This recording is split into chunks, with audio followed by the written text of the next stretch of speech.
All the ills of the world, from sexism and toxic masculinity to racism, white supremacy, and colonialism, they all go back to one thing, says author Jim Mason, and that one thing is mankind's unethical treatment of animals. Author Jim Mason, his book, An Unnatural Order, next on the PETA Podcast.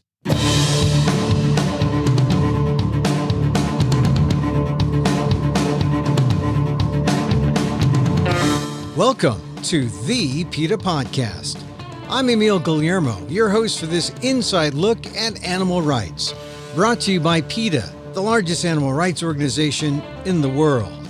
On today's episode, Jim Mason, who wrote a book on factory farms with the noted philosopher Peter Singer, then in 1993 wrote a book called An Unnatural Order, The Roots of Our Destruction of Nature. He says it was his revenge for what was his life as a farm boy in the Ozarks and what that did to him. There was a time when I caught an animal in a trap. My older brother, had set a trap line for muskrats, and he had to go away to a farm boy conference, an FFA conference, and he wanted me to run the trap line, and I really dreaded it. I dreaded the morning I would actually find an animal in a trap. And sure enough, one morning there was a muskrat trapped. And I could tell that it was horribly injured, that I couldn't just release it. Its guts were actually hanging out. So I knew I actually had to put it out of its misery. I had to club it to death with the oar from the boat. And it broke my heart. And another telling part of that incident is after that was over, and I went back up to the house to get ready for school, I was ashamed of myself. I didn't want to tell my family what had happened. I was ashamed to tell them that I was upset by having to kill this animal. A farm boy should do that with no remorse. But just think of it. It hurt me to kill that animal, and I felt ashamed of myself. That's what the agrarian culture was doing to me, making me do things that my instincts, that my animality, my good human animality didn't want me to do. But the farm culture said, you have to do this. Mason, who participated in PETA's virtual animal rights conference, believes what he was taught as a farm boy was a toxic masculinity, but it led to an overall toxicity of being. Mason's research shows how agrarian values evolved over many thousands of years and changed when man's relationship to nature, and especially animals, changed. Our animality changed when man believed he had dominion over the animals, and when that was realized, it gave the right to the strong to have dominion over the weak among humans. Hence racism, sexism, colonialism. As Mason sees it, it all stems from the treatment of animals. Where animals were once thought of as mysterious and spiritual, they became domesticated and went from gods to goods. That anti-animal attitude Mason calls Misothery, a coinage he explains in our conversation. Mason is out with a new, revised, and updated edition of An Unnatural Order, The Roots of Our Destruction of Nature, first published by Simon & Schuster. It all starts with that relationship to animals. Here's my conversation with author Jim Mason on the PETA Podcast.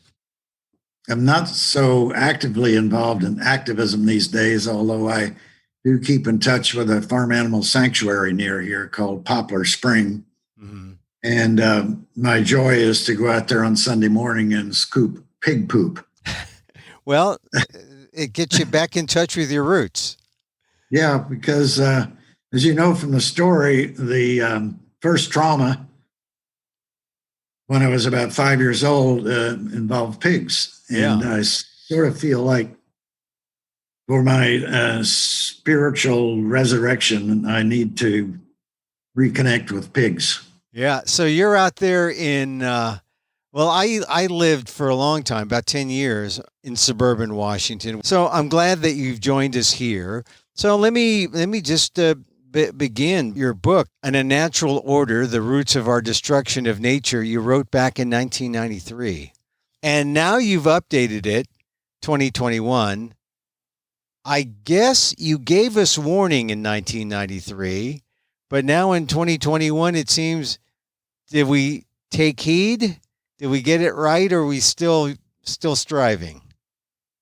Well, I always look at the human population in the bell curve, where you have one end is paying attention and doing something, and the other end is hateful and in denial and totally negative, and everybody else is kind of in between with a mixture of awareness and concern. So we deal with those that will listen and pay heed and try to do something. And I think, unfortunately, that's not quite the majority of the population. So that makes us have to work harder, I think. Yeah. And all right, so 1993 you wrote it. Now we're in 2021. Where would you Right. say is our progress since you wrote the book in 93? I have to say that awareness is much better. I know when I wrote it and published it in 93, that roughly coincided with the big environmental conference that was held in Rio de Janeiro that year in Brazil. And at that conference, there's quite a bit of discussion about climate change, and I think they called it global warming back in those days. So I do think that there's more awareness, and I understand that especially among younger generation, the awareness is much more emotional, much more concerned. The older people in my generation are still kind of like not paying attention or skeptical. They don't want to hear about anything negative. And a lot of them, I guess, have a complacent attitude that, oh, what the hell, I'm old and I'm going to die soon anyway. So, but the younger generation really sees, I think they really see and feel for what's coming. And of course, it's already here, right? Yeah. It's come, it's arrived, and it's only going to get worse. And I think we should talk about what's going to get worse, not only temperatures and extreme events like more fires, more hurricanes, more severe weather. But with that, the second tier of results is those things affect people. Um, when regions begin to experience some of the severe consequences of climate change, that people are going to migrate. They're going to want to move around. And we're already seeing a lot of migrations.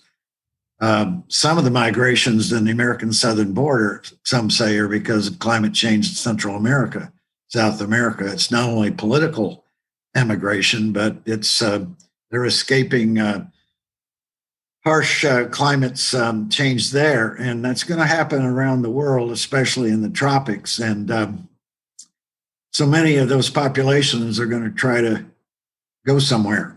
And they're going to go to the temperate regions, which is most of Europe and North America and other places. And those migrations will be a huge political and social crisis. It may very well cause dislocations in government policy, such as we're already seeing.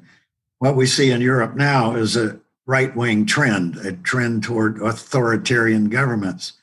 And some of the policy discussions about that have to do with people's fear of migrations caused by climate change. So when that happens and you get authoritarian governments spreading and getting stronger, and of course we have those tendencies right here in the United States, we can look forward to a future with a lot of political and social conflict and competition for resources, meaning food, shelter, electricity, fresh water. We're already seeing the early warning signs of that. In your introduction in 93, I mean, you rewrote the introduction in 2021, but could you have imagined what you're putting in the introduction in 2021 in 93, or were you just No, keeping your fingers crossed thinking, no, and who could at that time in the 90s could have predicted the kind of political nonsense that we're suffering from now, the Trumpism and the denial of science. The whole thing with the pandemic and the vaccine is just a piece of the denial of climate change.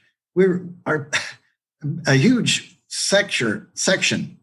fraction of our population is like arguably insane. That means they're out of touch with objective reality. They don't see what's going on in front of their face. so That's very scary. yeah, scary, yes. And so in your introduction, you're not gentle, really, are you? No, no, I think I think we have to hit people in the head with a hammer to get their attention, you know? And of course, the climate is doing that for us, but it still has to be emphasized. It has to be explained why this is happening. People need to understand that there's a cause to all of this. And where there's a cause, there can be a solution. We can pinpoint the causes: overpopulation, excessive use of fossil fuels, uh, inefficient agricultural systems that pour carbon into the atmosphere. We know the causes, but we seem to lack the resolve to address them. Yes. And let's go back because you involve the animals at the root. That goes to the root cause. The title of your book is An Unnatural Order, The Roots of Our Destruction of Nature. And implied in the title is, we did it. No mistake about it. Is it mankind or is it just Americans? You're an American. You're born in America. Do we bear the brunt of it, or is it really all of us? Well, the culture that I analyzed is what we call the agrarian culture. That's the culture of farmers. And that begins about 10 or 11,000 years ago when we began to domesticate animals. But let me tell you how I came to write the book, An Unnatural Order, how the central ideas of that book began to emerge in my brain. It began in the early 1980s, and I had just had published Animal Factories with Peter Singer. Mm-hmm. I had spent years looking at familiar farm animals: cattle, pigs, chickens, turkeys, the animals that are today in factory farms. And in the wake of the publishing of that book, I became really fascinated with these domestic species. And I got to very curious about where did they come from? Did we always have domestic animals? How did we come to have domestic cattle and pigs and sheep and chickens and things? So I began to read up on it, and I found out that at the time there wasn't a lot known about the mechanics or the details of domestication, how it happened. Well, in doing a lot of reading, I discovered that it probably began with hunting in the Middle East, and we can trace the domestication of the major farm animals to the area that we now know as part of Turkey and Iraq and Syria, where almost all of the major domestic animals were first domesticated. Sheep and goats in the mountains of northern Iraq. Not long after that, cattle, and not far away, horses. So I began to read up on all that, and what seems to have happened is that as that area became more crowded by forager people, that is, people who lived off the land before they were farmers, they began to practice what they call selective hunting. That is, a particular tribe or social group of people, say that lived in the mountains, would specialize in hunting these wild goats or, say, sheep. And over time, their hunting, specialized hunting, became so organized that they virtually followed the same herd season after season until they became so familiar with that herd that they were almost in control of that herd. And the most likely present time counterpart or example is the San people that live now in Sami people that live in Norway that herd reindeers. The reindeer are semi-wild, semi-domesticated. They follow their own migration patterns, but the group of people kind of live with the herd and follow the herd and sort of mildly and moderately exploit the herd for its milk and hides and meat and so forth. So they think that domestication of sheep and goats began that way, that these hunters began to just specialize in a specific herd of sheep or goats. And in centuries of this, the sheep and goats are almost under the control of the human group, the social group, the tribe. And eventually that tribe begins to confine them. Instead of following the migrations of the animals, they begin to keep them under human control. And then centuries later, perhaps a millennia later, this group, this tribe, or the people, the tribes of the region, learned to control the sexuality of these animals. That is, they learned to put these males with these females to get a desired result. So we have true animal husbandry, which is the control of the sex and reproduction of the animals to get an outcome like more milk, bigger horns, a certain color pattern in the coating. That's true domestication. And that probably isn't solidified until, 7 or 8,000 BC.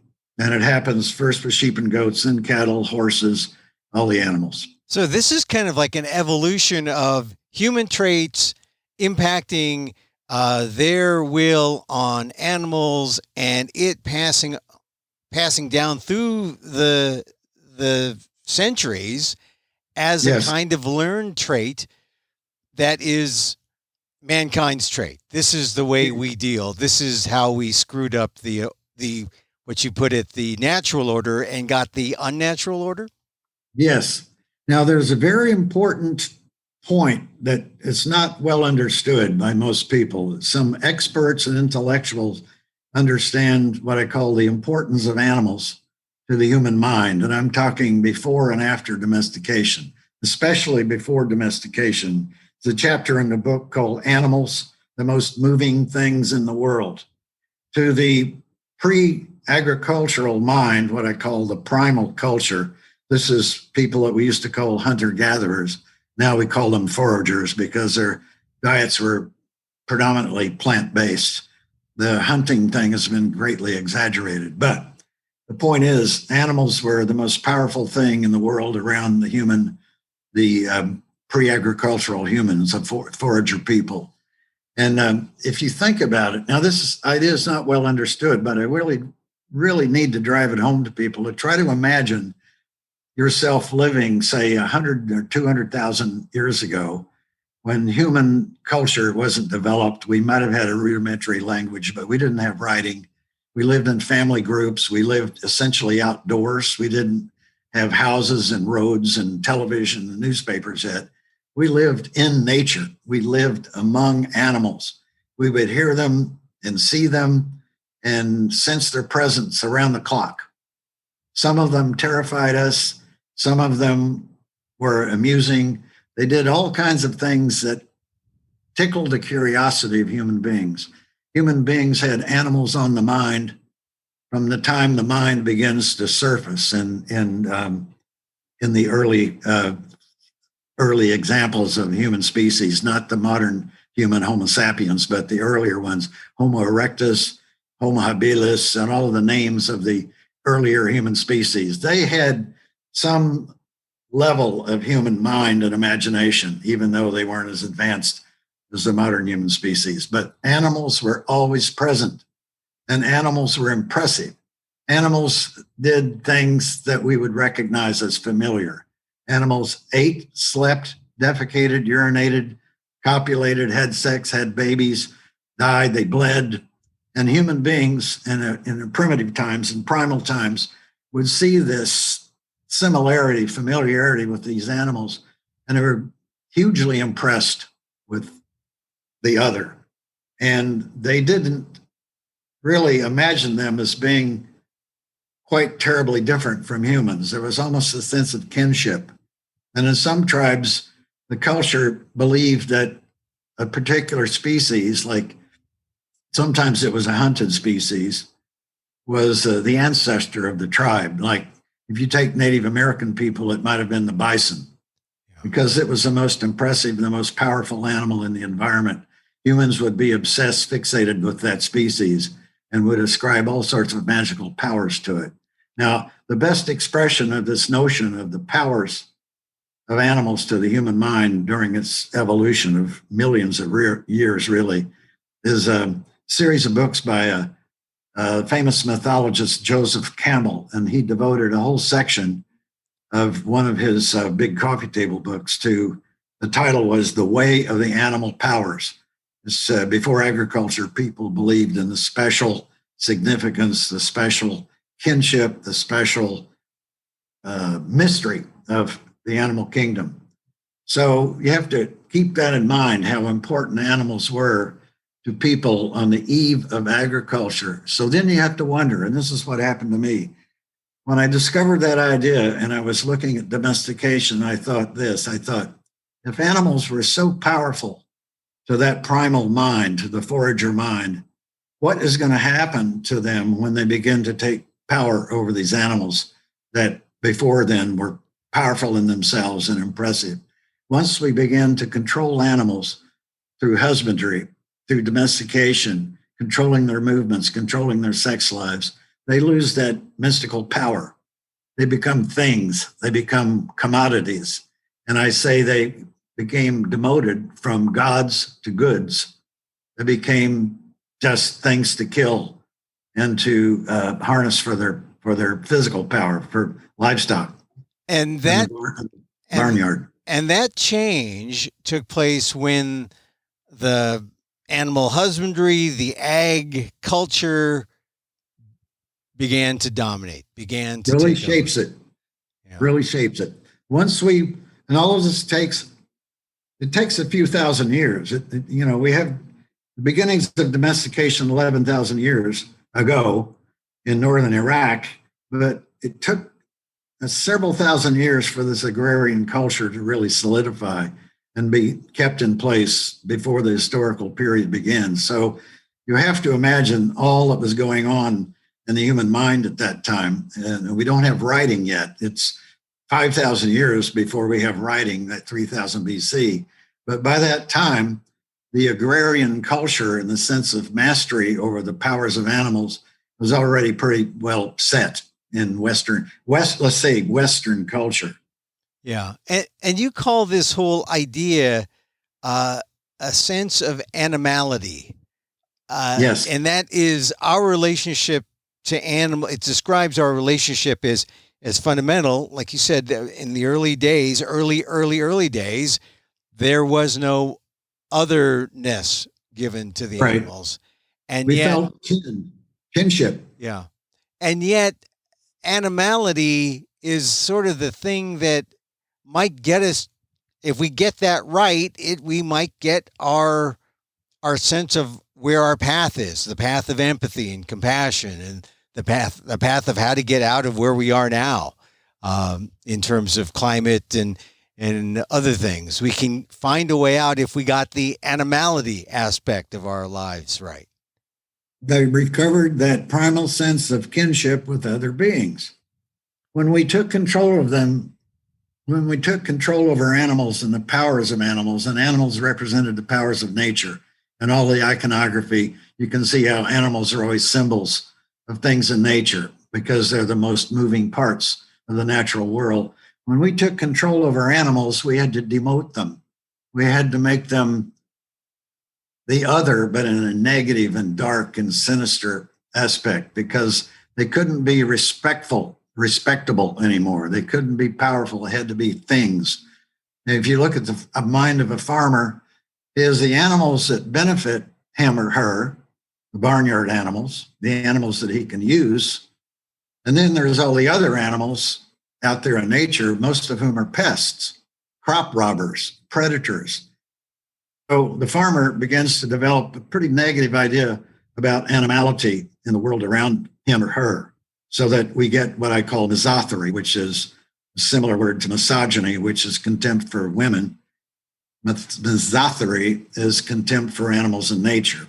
So Western culture in an early stage becomes imbued with separating us humans from other animals, and we begin to develop the sense of human superiority, of being special, of not being part of the animal kingdom, of separating ourselves with other animals. And this is the basis of the Western worldview.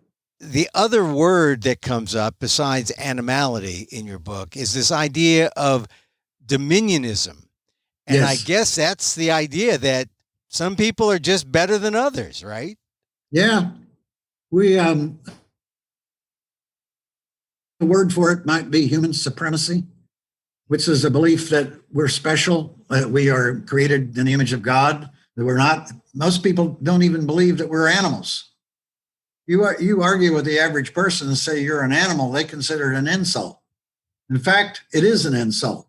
If you read the papers after there's been a horrendous murder, the serial killer, the savage children and murdered people, they call them animals openly in the press. You see the law enforcement refer to the rapist serial killer as an animal. Only an animal would do this. No, actually, animals don't do those things. Only humans do those things. And what got me when you talk about dominionism and you identify it and you talk about how it leads to this idea of supremacy, human supremacy in terms of the animals, but supremacy over other beings as well. I mean, you talk Yes. about misogyny, you talk about racism and colonialism, and all of this from the root cause is mistreatment of animals at the very beginning. That's where it starts.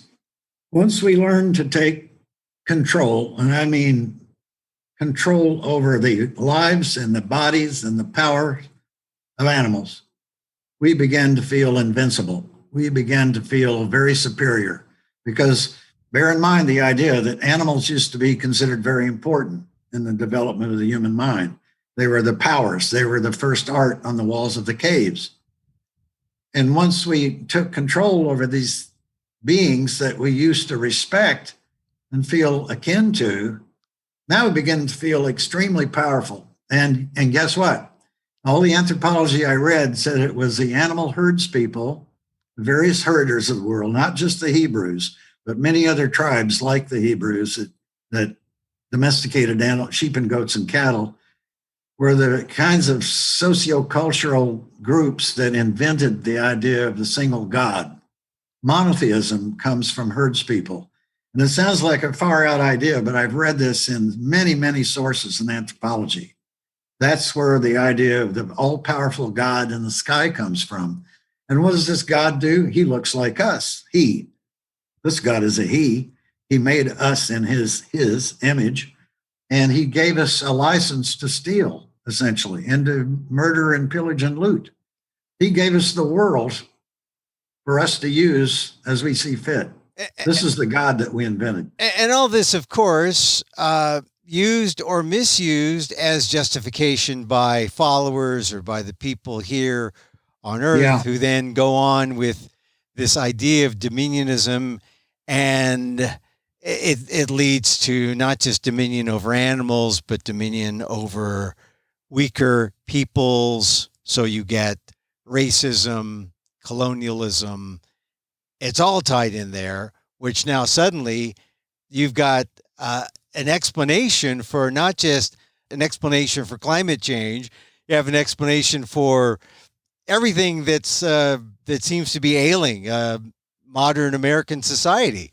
Well, it stems from our domination of nature. You talked about the word dominion, which I use a lot in the first chapter. In the Bible, which is, the basic formula for Western civilization, Western culture, the Holy Bible, it's the book for all three major religions, Judaism, Christianity, and Islam. They all have basically the same creation story. And in that creation story, God up there, three times, he gives man, that's the language of the Bible, dominion over the earth. And in the same breath, he basically places women in a submissive and lesser status to be controlled by the husband. And animals, of course, are given to us for our use. So these are the building blocks of the Western worldview. And even if you're not religious, you have this worldview. Even the Greeks and the Romans had this worldview long before there was a written Bible, because they too, Greeks and Romans, were the other roots of Western civilization. They believed in human supremacy. They believed that we were special and that we were not an animal, that we had control over if you read Aristotle wrote that everything belongs to us to use as we see fit. And by the way, those cultures were both slave societies. When we marvel at the sculpture and the temples of the Greeks and the Romans, those were built by slaves. They instituted slavery into Western society, so that when the 16th, 17th, 18th century come along, the Western culture of the Europeans, which conquered the Americas, slavery was already a fixture in their mind. It wasn't a bad thing. Right. So they enslaved people when they found the New World. And of course, none of these ideas are gone from our 21st century moment. There's still slavery in the modern day. There's still racism, certainly, still colonialism. We started out talking just about animals, but we've come to this whole cauldron of all the bad things in modern life. All the power trips. All of the power trips over the other, whether that other be a person of same-sex orientation or a person of another gender, another sex, someone who looks different from you or your people. They are an other, and they are treated as inferior. And a lot of people, people are coming around to see how it is related, but a lot of people of color, for example, when you mention that animal rights, and it's all one with, say, anti-slavery movements and with, anti-racism movements and anti-colonial movements, they'll get upset and they'll say, no, we're not animals. We're don't animalize me. Yet they don't quite understand that it's said in kinship and not out of othering. Well, that's a good point, because now, of course, critical race theory is very controversial. And I haven't looked into the syllabus or the lesson plan for teaching critical race theory, but I believe I just assume, and I need to look into this, I'm not sure they go back far enough in history to look at slavery in the West. Slavery was an institution until relatively recent times, really. Not just the slavery that we talk about in the rural South, of the cotton-based slavery and the sugarcane-based slavery in Brazil and the islands, but slavery was already a fixture in Europe, right, when they discovered the New World. So here's the Europeans about ready to get on their boats and discover America, quote unquote, discover America. Right. Columbus, Cortez, all of those guys, Pizarro. They come over to a really strange place to them, a wholly different landscape. And it has these beings in the landscape that look like humans, but they look very different and they behave very differently from what the European is used to. And there was a big debate in Europe in the first decades after the encounters, they call them, after Columbus. Were these beings humans? Were they subhumans, or were they animals? There was one faction that just considered them animals. And there was another faction, the progressives, the liberals back in Europe, said, no, they're subhumans. They might have a soul. So they became subjects for enslavement.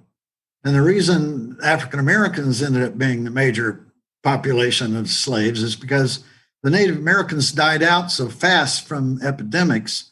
There were hardly any Native Americans left, especially in the West Indies. The entire island populations died from smallpox and European diseases because it didn't have immunity.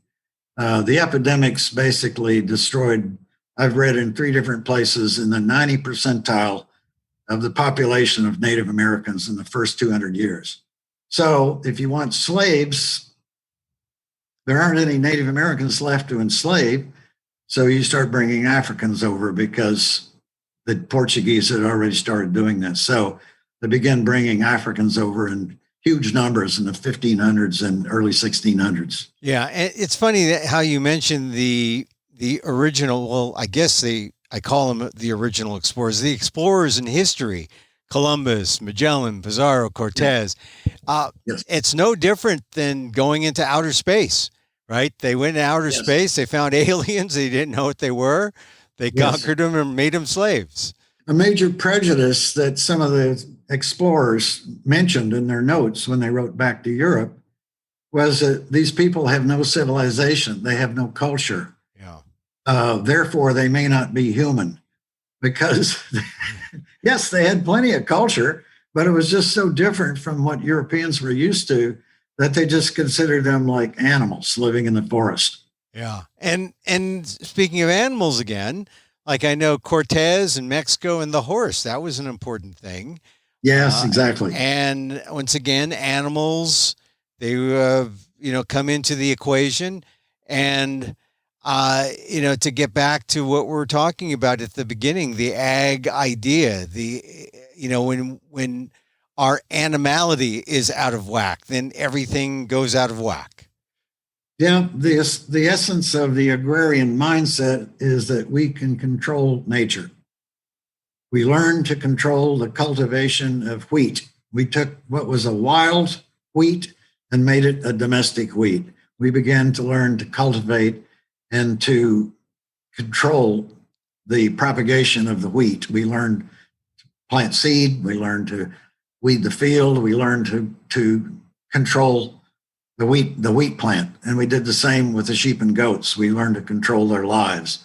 And that gave us a sense of power over not only those sheep and goats, but all sheep and goats and all nature that those animals tended to represent. And that was what intellectuals have called the alienation from nature that we haven't really begun to address in the 21st century. It is an alienation, and it's still going on now. You got GMO foods. You got I was reading the other day where they're trying to make plastics edible. They gave $1 million to some scientists here in the United States to make plastics edible, combining them with bacteria so that they can break down the plastics. Yeah. So we're not learning. We're learning to be even better in our dominion, or even better in our non-animality. Well, the essence, the central idea of the Western culture, and that's European American culture, is that we have the power to control nature for our benefit. And we have it not only in the religious community, but especially in the scientific community. Science and technology will solve all problems. When we poison this earth, we'll just go to Mars and have a colony. Bingo. Right. Come on. Yeah. Well, it's funny. We revere science on the one hand. We say, especially in the vaccine politics of the day, we say, yes, let's listen to the politics, or let's listen to the government, and let's listen to the scientists. And then, yet on the other hand, science has that other side to it too, where it can be wrong as well. So, well, science will be applied according to the values of the people who control the science and technology. Like if we have a nature-busting, world-conquering mindset, we're going to use science and technology to do just that. Yeah. Now, if we had a worldview that was more in kinship and more of a bonding with the natural world and the living world, then we would apply science and technology to addressing climate change, of trying to adapt our agriculture to more sustainable methods, to try to quit the foolishness of trying to conquer space. We have no business conquering space. I know it's a wonderful experiment, a stunt, if you want to call it that, but it's $1 trillion stunt. And that money, I mean, everyone's all crazy now because Jeff Bezos and the other guy, Richard Branson. Yeah. or going to conquer space and as a private enterprise. I'm not impressed. Yeah. I'm not happy with that because someone asked Jeff Bezos why did he want to send a rocket ship into outer space. And you know what he said? And I wish I could find the source for this. He said, because that's the best thing I could think of to do with my money. Oh. Hello. I think if you've thought a little harder, you'd find a lot better ways to use that money. Yeah. But no, he wants to put the big penis in the sky and wave it around and show everybody how powerful we are. Yeah. Well, that's a stunning thing happening this week, of course, that we haven't learned, but it's going to happen. But to get back to this idea, animality, Yeah.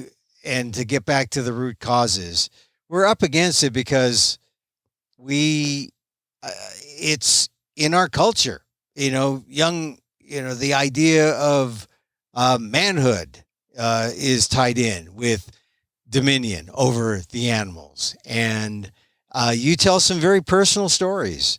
At the recent PETA conference, you told some stories when you were 5 years old and how that has kind of, do you think about stories that happened to you at 5, as a young boy, as you do your research, does it come back? Did it hit you that, that was the start for at least you personally? Yeah, absolutely. I said in that interview in the PETA session, my book, An Unnatural Order, is my revenge against the agrarian culture that made me do terrible things to animals on the farm. And the example, the story that gets everyone, and it always gets me when I tell it. I choke up and I cry and shed tears, and I'm not ashamed of that because I want to show the pain that it caused me as a 5-year-old when I walked out of the back porch one day and I saw a wash tub full of bloody pigs' heads. That's the first thing I noticed, and it shocked me. And I looked up, and there were 2 or 3 steaming pig bodies hanging from a big limb of this giant oak tree. And the shock basically caused me to black out. At that moment, I don't remember anything after that. But years later, my mother told me that I became hysterical that day and was disturbing everyone because they were slaughtering pigs. It was a slaughter day. And I was upsetting everybody. So they had me go to town with her sister, my aunt. And I had to stay there for several days until I calmed down. And it's telling too, it's heartbreaking when I mentioned, Mom says I didn't want to come home. I didn't want to come back to the farm. And then years later, similar things happened. It was not just one trauma, but there were many like that. Yeah. There was a time when I caught an animal in a trap. My older brother, had set a trap line for muskrats. And he had to go away to a farm boy conference, an FFA conference. And he wanted me to run the trap line. And I really dreaded it. I dreaded the morning I would actually find an animal in a trap. And sure enough, one morning there was a muskrat trapped. And I could tell that it was horribly injured, that I couldn't just release it. Its guts were actually hanging out. So I knew I actually had to put it out of its misery. I had to club it to death with the oar from the boat. And it broke my heart. And another telling part of that incident is after that was over, and I went back up to the house to get ready for school, I was ashamed of myself. I didn't want to tell my family what had happened. I was ashamed to tell them that I was upset by having to kill this animal. A farm boy should do that with no remorse. But just think of it. It hurt me to kill that animal, and I felt ashamed of myself. That's what the agrarian culture was doing to me, making me do things that my instincts, that my animality, my good human animality didn't want me to do. But the farm culture said, you have to do this. And you were responding as a true being of the world whereas others who may have been indoctrinated by the farm culture would have just gone off and done it and not have thought twice about it. Yeah, they compartmentalize it. I compartmentalized it for many years. It wasn't until these incidents occurred when I was 5, 6, 7, 8, 9, 10 years old. About every year there was something like that. The one that Ingrid wanted me to talk about was the day I had to climb over the fence to go to the corral to castrate and dehorn the calves. And I started crying. I think I was about 10 years old when this happened. And I had an uncle was climbing over the fence with me, and he said, if you don't stop crying and act like a man, we're going to send you back to the house with the girls, meaning my mother and my aunts. He was shaming me. He was bullying me into being a good farm boy, imbued with the agrarian culture, saying to us, this is necessary. We have to do this.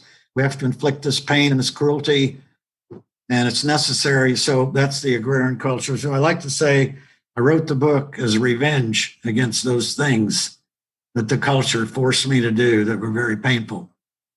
And I say I buried all this for so many years. I didn't even think about them until I was in probably my late 30s, early 40s, when I began to get involved with animal rights. And then I recalled and recovered the memories of these things. And it occurred to me that, yeah, I have some baggage, as they say. These are my demons.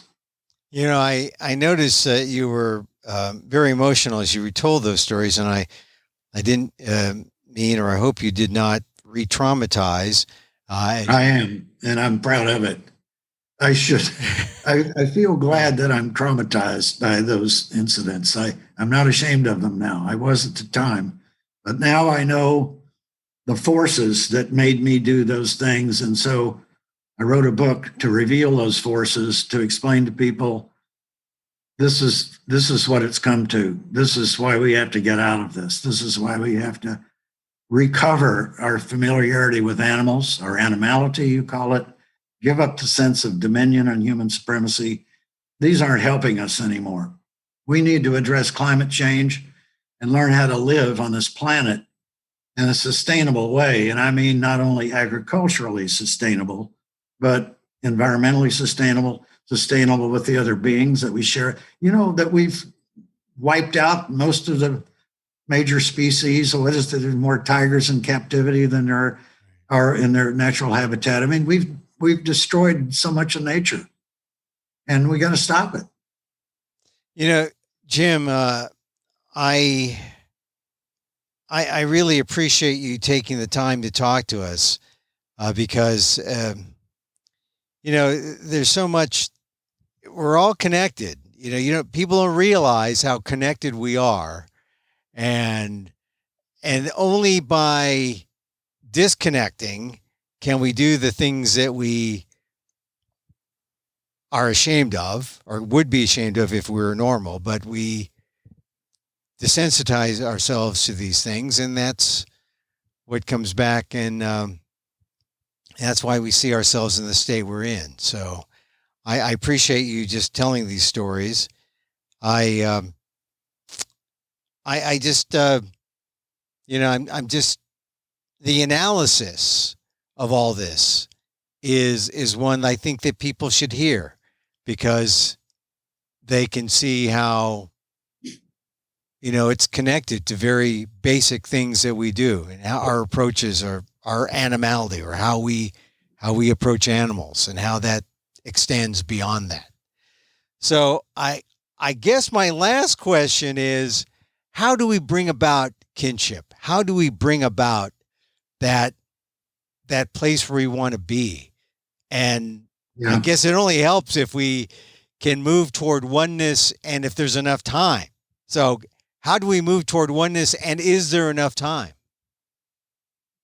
Well, I think the animal rights people and other people who have close and personal and emotional interactions with animals have started it already, when we can see so much familiarity, so many. Now, you see, if you have like a pet dog or a cat, it's obvious that they have emotions. Like in my own lifetime, not too many decades ago, I was being told that animals don't have feelings. They don't have emotions like we do. They don't experience jealousy, joy, depression, sadness. We can see that in our animals. We need to connect with the emotionality of animals. We need to see the similarities between the feelings that we're experiencing, whether they be the positive ones or the negative ones, and at least the animals that we keep in our homes, the mammals, we know can indicate those, express those feelings. Other animals do too. Horses and cattle and the other farm animals do, but we're not familiar with reading how they express emotions. Anybody that's around a lot of horses all the time knows that horses express their feelings in body language, with the way they hold their head, with the way they move their ears. You can tell what a horse, if you know a horse well, you can tell what's going through his or her mind by some of those movements. And cows would have the same thing, but we just haven't learned to read them. The more we can learn to read the feelings and the animals that are around us that we're familiar with, I think the more we'll begin to understand this idea of kinship, that yes, we are like them, they are like us. We are like biologically family. There's a family of humans that starts with us being apes, kin with the chimpanzees and the gibbons and the orangs and the great gorilla. These are our next of kin. And we have so many indicators of that kinship. I think it was Jane Goodall that pointed out that we have something like almost 99% of the same genetic material as a chimpanzee. We could probably interbreed, although it's probably a horrible thought that someone would do that. But we might be interfertile, as they say. There's so much familiarity that's right there for us to see and recognize and develop the sense. And I don't mean just the scientific, factual sense of kinship and familiarity. It should be felt. Yeah. When you see animals doing their thing, you should feel like when I watch the wild turkeys out in the countryside or the deer coming to graze, I want to be able to feel, oh, yes, that's animals having dinner. It's enjoying the grass. I like to feel that and feel that similarity to my own joy of having a good meal. Yet, when people continue to place these barriers that enable them to not see these obvious things, when Yes. people continue to say, well, that's not an animal, that's a steak. That's not Yeah. that, or, Yes. there's no face there. That's just a thing. That's food. Yes. Yeah. As long as we continue to do that, then you'll have human beings who should know better continuing to distance themselves from their own Many will. animality.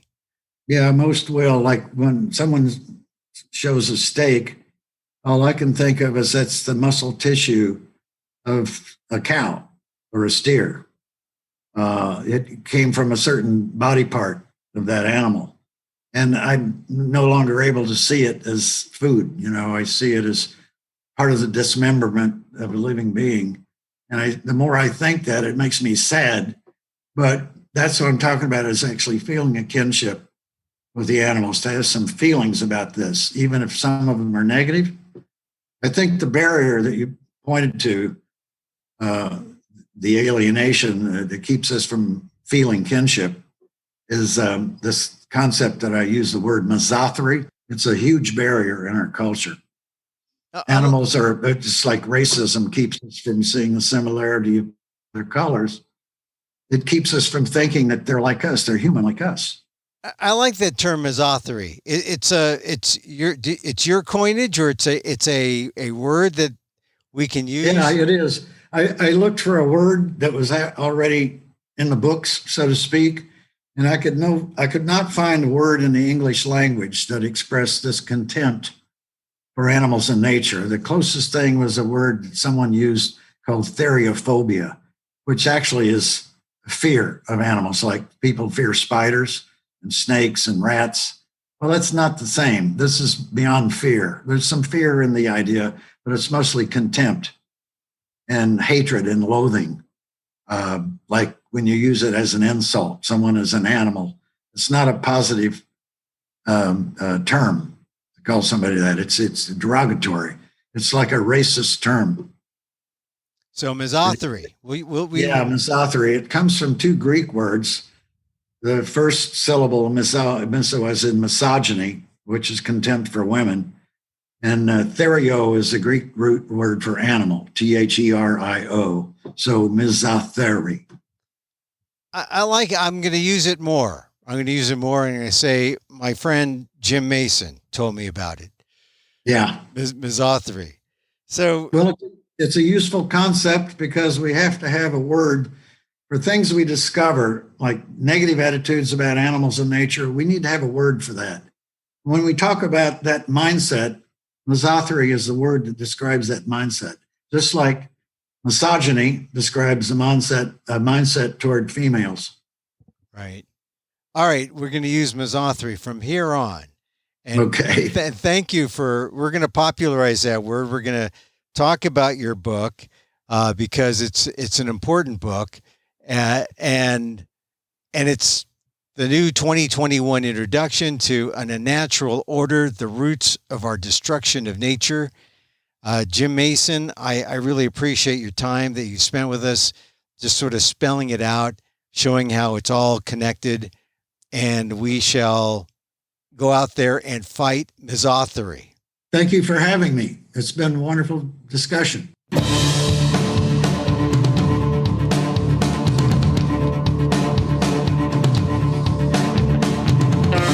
Author Jim Mason, his new revised and updated edition of An Unnatural Order, The Roots of Our Destruction of Nature, is available now wherever books are sold. And that's our show for today. Thank you for listening. Don't forget to send a link of this show to your friends. Tell them you like the PETA podcast. You can contact us at PETA.org. You can find me on Twitter at Emil Amok. That's EMILAMOK. Or see my vlog at amok.com. Or see my work at ALDEF, the Asian American Legal Defense and Education Fund. That's at ALDEF, AALDEF.org/blog.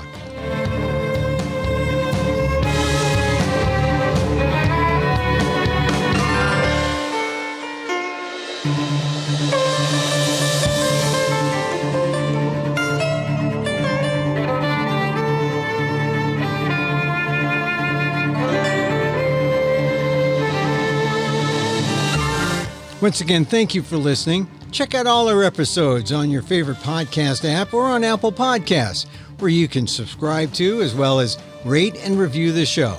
It helps get the word out about the issues you care about.